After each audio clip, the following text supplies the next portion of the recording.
Hello friends, Shalini this side. A very hearty welcome to my channel, that is Acme English Classes by Shalini.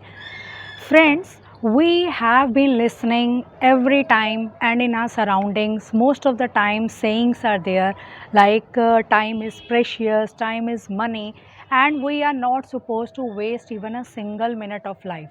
And one is supposed to indulge in one or the another creative activities, या one should have productive approach towards life. हम सभी को ये चीज़ें पता हैं. Okay, but what do you feel? Do you feel so that whatever our plannings are there, whatever our targets are there, we are able to achieve every time? No, actually it does not happen to everyone. It is applicable to everyone that most of the times we make plannings, we make targets, but we are not able to focus on the same, and we are not able to fulfill those tasks in spite of the fact we are putting our best trials. Okay, so one more thing is there. Before starting my video, before starting my lesson, I want to share some of the experiences with you. Like, we have also learned that there is no specific age to dream some new dream. Like, one is able to achieve success at the age of 25, one is able to achieve success at the age of 40, and one is able to achieve at the age of 50 or 60s, or anything related with that. You could say that it is applicable for each and every one. And whenever our one desire is fulfilled, obviously we are inclined towards new desire. And इसी को तो हम life में अपनी growth कहते हैं. हम किस सेंस में अपनी ग्रोथ को एक्सपेक्ट करते हैं, it all depends on us. So let's begin with today's lesson. And the end I would be sharing one tip with you that is considered as a special attraction for this video. And on the basis of that, I have also learned in my own in my own life. Whenever I have tried to implement that thing, I have seen कि some time अगर task हमारे fulfil नहीं भी होते, तो भी हमारे कोई जो स्पेसिफ़िक वेज़ होते हैं, हम उसके थ्रू अपने टारगेट्स को, अपने जो ड्रीम्स हैं, हम उनको फुलफ़िल कर सकते हैं. So in today's video let's proceed further. When we talk about time, आज का आपने मेरा टाइटल पे आपने देखा होगा कि आज का हमारा वीडियो का टॉपिक है how to define time in English. We are all aware, हम सभी को पता है. सो प्रोसीड फर्दर, उससे पहले थोड़ा सा रीकैप कर लेते हैं whatever we are already aware of. Like हम कहते हैं कि time is considered as money, precious and all that. This we have done, and we are all aware AM or PM. AM means anti-meridian and PM means post-meridian. Okay, so afternoon में, नून के timings में, 12 o'clock के जो timings होते हैं, हम उसमें PM को एडजस्ट कर देते हैं. Okay, and before that, so these are all, you are all aware of these things. When first of all we all must think, and हम सभी को पता है कि जो हमारी क्लॉक होती है, उसको जब हम 12, देन 3, देन 6 एंड 9, हम जब इसको क्लॉकवाइज एंड एंटी क्लॉकवाइज देखते हैं, तो बेसिकली वी सी कि this full clock is divided into 4 categories और 4 क्वार्टर्स. हम उसको 4 पार्ट्स में डिवाइड करते हैं. सो जो हमारा राइट हैंड साइड वाला पार्ट होता है, हम उसको पास्ट की फॉर्म में कंसिडर करते हैं. It means that particular time is already over.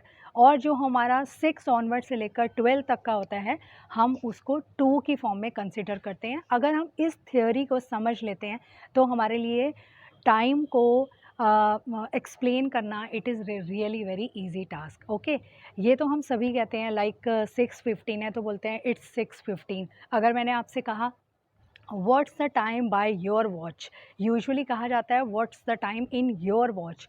In your watch नहीं होता, हम इसके लिए प्रपोजिशन यूज़ करते हैं बाय.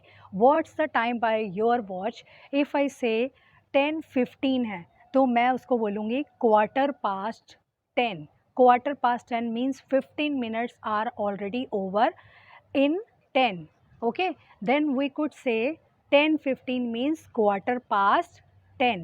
If I say 10:30 की टाइमिंग्स है, तो I will say half past, because here half time is already over. Okay, so that will be considered as 10:30 को हम बोलेंगे हाफ पास्ट 10, और 10:15 को हम बोलेंगे quarter past 10. Okay, if we are having 10:45 जिसको हम हिंदी में 10:45 भी बोलते हैं, और हम ये भी कहते हैं कि 11 o'clock होने में 15 मिनट्स रिमेनिंग है, तो हम उसको इंग्लिश में कह सकते हैं 11:45. To means this action is about to happen, ये एक्शन होने वाला है, तो आप उसके लिए वर्ड यूज़ कर सकते हैं. इंग्लिश में आप कह सकते हैं 11:45. ओके, ये तो हो गए हमारे पास्ट और टू के. As I have told you कि हमें माइंड में थोड़ा सा बस ये रिकैप करना है कि जो राइट हैंड साइड वाला पार्ट होता है अप टू 12 से लेकर 6 तक, हम उसको कहते हैं पास्ट, एंड जो 2 वाला पार्ट होता है that comes on the left hand side. It means उस पर्टिकुलर साइकिल को कंप्लीट होने में जो भी रिमेनिंग टाइम है, हम उसके लिए 2 वर्ड का यूज़ करते हैं. ओके, इफ़ आई से 10:10 को हम कैसे बोल सकते हैं? हम मिनट्स को पहले लेंगे, या आप 7:10 भी बोल सकते हैं, कोई कन्फ्यूजन ना हो तो आप बोल सकते हैं. इसमें 7:10 के टाइमिंग्स को हम कहेंगे 10:07. 10:07 means 10 minutes past. 10 minutes are already over. Okay, if we say 7:20, then we will say 20 minutes past 7. Okay, if I want to say 7:35 or 7:40, तो मैं उसको किस फॉर्म में करूँगी? आई will say that 20 minutes to 8. 20 minutes to 8 कि 8 o'clock होने में 20 minutes are remaining. Okay, if I say 7:50, तो 7:50 के लिए मैं यूज़ करूँगी 10 minutes to 8. 10 minutes to 8. Earlier past में हमने जो एग्जिस्टिंग टाइम है हमने उसको फोकस किया, और 2 में जो अपकमिंग टाइम है हम उसको फोकस करेंगे. ओके, और अगर हमारा टाइम है अराउंड 7:28, तो हम उसको वी विल नॉट से 7:28 एंड 7:30, तो हम बोल ही नहीं सकते क्योंकि इट इज़ अराउंड. तो हम अराउंड वर्ड का यूज़ करेंगे, अराउंड प्रपोजिशन का यूज़ करेंगे. We will say it's around 7:30. It's around 7:30. Okay, so this is all about for today's lesson. I think थोड़ा सा recap कर लेते हैं. बस थोड़ा सा एक confusion रहती है, पता सभी को है, बट एक जब हमें reminders मिलते रहते हैं तो वो चीज़ we are able to keep it as a sort of memory in our mind. Okay, so what is the special attraction for today's lesson? Well friends, I am going to share it with you.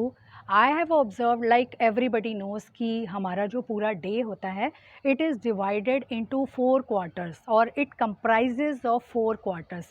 Like morning time है, noon है, afternoon है, and then evening onwards है. Okay, so if you feel most of the time like online learning platform is going on, and too many hectic schedule is there for each and every person, so sometimes, usually most of the times now it has become the trend कि late night तक अपनी activities को करना, और जो भी हमारे task हैं हम उसको complete कर लें. So it is quite difficult to get up early in the morning, and sometimes we feel कि our whole day is completely wasted, and we get irritated कि I was not able to fulfill that task, I was not able to get up in the morning. So what I have observed, and I have also learned कि when you feel that 1/4 of the day is missed by you, then you just have the track to follow the other 3 quarters. Like अगर आपका एक part miss हो चुका है तो you must think कि जो हमारे बाकी रिमेनिंग है हम उसमें प्रोसीड करें. And don't set the time if you are not able to follow the timing schedule, and you are not able to follow very disciplinary actions and all that, then you could focus for your targets कि हमारे आज के particular days के task क्या हैं, आज के particular days के हमारे टारगेट्स क्या हैं जिसको हम फुलफ़िल कर सकते हैं. लाइक ऐसा नहीं है कि मॉर्निंग फिनिश तो everything is finished. Whole day is there with you, whole day is there with you, with everyone, and it is applicable to everyone. ये तो सभी के साथ है. समटाइम्स वी फील कि हमारा ये आज का टास्क है और आई फील कि ये 1 आवर में फिनिश होगा. Sometimes I am stuck somewhere या कुछ सिचुएशंस फेवरेबल नहीं है, तो ऑब्वियसली इट हैपन्स कि हमारा वो टास्क जो 1 आवर में होना था, it completed with in 3 hours. तो हमारा जो टाइम शेड्यूल है, जो प्लानिंग है, वो तो सब चेंज हो गई ना. तो we can do one thing कि जो भी हमारे, I usually prefer my task target not time target, कि टाइम टारगेट नहीं कर सकते, no problem, no issues are there. Everybody has his own strength, everybody has his own weakness and everybody has his own way, everybody has his own working style. हर एक का अपना task को complete करने का नेचर ऑफ जॉब जो है, everybody has his own. तो आई फील कि जो हमारा टास्क है हम उसको कंप्लीट करें, कि मेरे आज के क्या टारगेट्स हैं, लाइक मुझे आज प्रोफेशनल ये टास्क करने हैं, मुझे होमली ये टास्क करने हैं, या मेरे अपनी जो सेल्फ ग्रोथ के लिए वो मुझे कंप्लीट करने हैं. Then if we set the, वो कहते हैं ना, एक कोट है, fail small not big. It means if we are learning from our mistakes, then जो silly या small mistakes होती हैं, we must try to learn from those. Don't create the big problem for you. अगर हम अपने targets को set करते हैं कि आज के दिन में मेरे ये targets हैं, तो definitely we are going to complete that thing. And before ending, I am able to recall बहुत, जिससे मैं बहुत ज़्यादा inspired हूँ, and I am basically listening and reading those stories. Like आपने सुधा मूर्ति जो फेमस राइटर हैं, आपने उनका नेम सुना होगा, कि at the age of 60 onwards, in spite of the fact that she belonged to conservative family and village background, and she became illiterate throughout her life, and at the age of 60 onwards, that basically she has learnt how to learn her mother tongue from her granddaughter. Okay, so it is quite unimaginable. So the main thing is that जब जो ये writers होते हैं या जो ये हमारी bookish lines होती हैं, everybody has his own struggles. उन्होंने भी तो सबने स्ट्रगल किया होगा, that is why they are successful today. तो चाहे हम बहुत बड़े लेवल पे ना करें, बट जो हमारे छोटे छोटे टारगेट्स होते हैं, हम उनको बहुत ईजिली अपनी फुल ज़ील, फुल स्पिरिट के साथ हम उनको कंप्लीट कर सकते हैं. Thank you so much. Have a nice day all.